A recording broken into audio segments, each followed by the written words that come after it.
সাত সকালে শহর কলকাতায় দুর্ঘটনা। বেলেঘাটা সেলস ট্যাক্সের বহুতল থেকে ঝাঁপ 70 বছর বয়সী এক বৃদ্ধের। ঘটনাস্থলেই মৃত্যু হয় তার।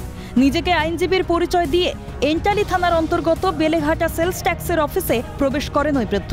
এর কিছুক্ষণ বাদেই নিরাপত্তা রক্ষীরা ভারী কিছু পড়ে যাওয়ার শব্দ শুনতে পান। তড়িঘড়ি তারা বহুতলের বাইরে বেরোতেই রক্তাক্ত অবস্থায় বৃদ্ধকে পড়ে থাকতে দেখেন। জানা গেছে তিনি বহুতলের 8 তলা থেকে পড়ে গেছেন। খবর পেয়েই ঘটনাস্থলে যায় এন্টালি থানার পুলিশ।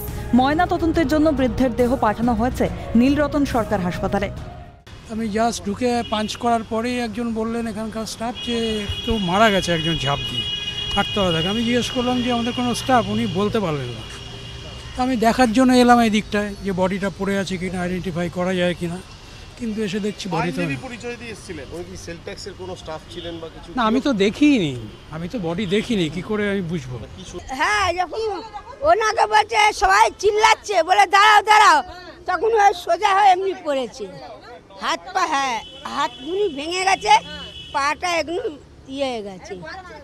তখন কটা না হবে, ঘড়িটা দেখি 9টা নাগাদ হবে মনে হয়। এটা নিছকে দুর্ঘটনা নাকি আত্মহত্যা তা নিয়েও উঠেছে প্রশ্ন। তবে সেই মৃত ব্যক্তি কে বা তার পরিচয় কি এখনো তা জানা যায়নি। ইতিমধ্যেই তদন্তে নেমেছে পুলিশ। ক্যামেরায় জনি মণ্ডলের সঙ্গে অভিরূপা সাহার রিপোর্ট, ক্যালকাটা নিউজ।